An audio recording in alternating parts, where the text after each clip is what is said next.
अस्सलाम वालेकुम। मैं एचके इमिग्रेशन से मुखातिब हूँ।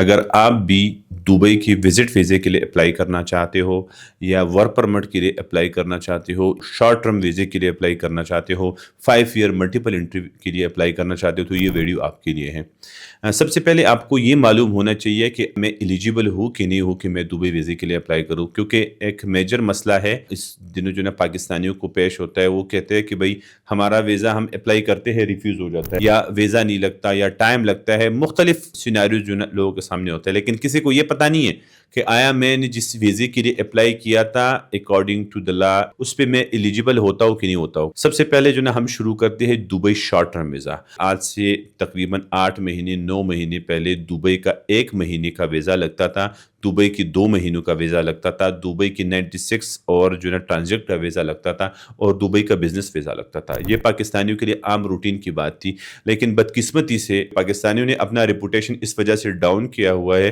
कि पाकिस्तानी जो है ना बजाय इसके कि विज़िट वाले वीज़े को सिर्फ विज़िट के लिए नहीं यूटिलाइज़ करता, पाकिस्तानी इस वीज़े को जो है ना मिसयूज़ करते हैं और विज़िट वाले वीज़े पे वहाँ जॉब करते हैं, जिसकी वजह से जो है ना उसका रिपुटेशन डाउन हो गया। और आजकल कोई भी कंट्री, बल्कि स्पेसिफिकली हम यूएई की बात कर रहे हैं, पाकिस्तानियों को वीज़ा नहीं दे रहे।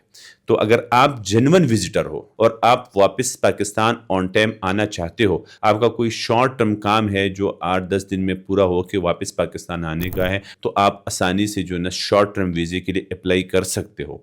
लेकिन इंटेंशन आपका क्लियर होना चाहिए, किस वजह से आप जाना चाहते हो, क्यों जाना चाहते हो, और आप ये चीज़ जो है ना अपने डॉक्यूमेंट से जो है ना प्रूफ करोगे कि हाँ आपके पास सारे डॉक्यूमेंट जेन्युइन हो, आपका बैंक स्टेटमेंट हो वो जेन्युइन हो, आपकी एनटीएन जेन्युइन हो, आप पाकिस्तान में बिजनेस ऑनर हो या आप एक जॉब करने वाले हो, दोनों का जो आपका स्टेटस है वो क्लियर हो, जेन्युइन हो। इस तरह एक दूसरा इशू है और वो इशू बहुत अहम है कि पाकिस्तानी फेक डॉक्यूमेंट्स बनाते हैं।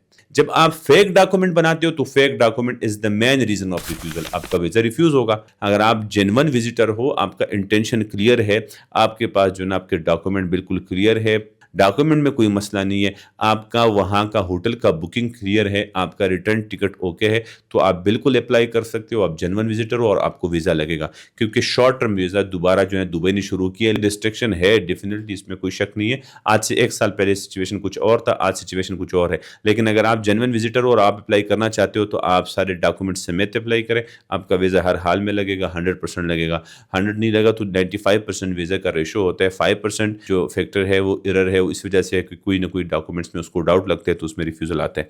आप as a Pakistani green passport पे बिल्कुल अप्लाई कर सकते हैं और जेन्युइन कंसल्टेंट से अप्लाई करें, ताकि आपको आपका वीज़ा टाइम पे लगे और आपको कोई मसला परेशानी ना आए। उसके अलावा जो ना जो अहम बात है, डॉक्यूमेंट आप पहले से पूरा करें, ताकि जिस टाइम आप अप्लाई करो कोई चीज़ में डिफिशियंसी ना हो। डिफिशियंसी होगी तो आपका वीज़ा रिफ्यूज़ होगा, आपके पैसे ज़ाया होंगे।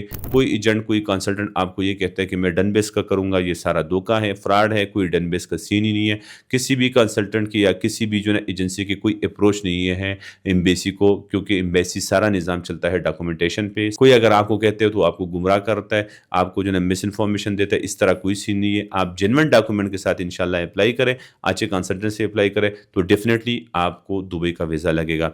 तब के लिए हमें इजाज़त दे दें, इंशाल्लाह नेक्स्ट वीडियो में आपसे मुलाकात होगी बहुत सारी इन्फॉर्मेशन के साथ। अल्लाह हाफ़िज़।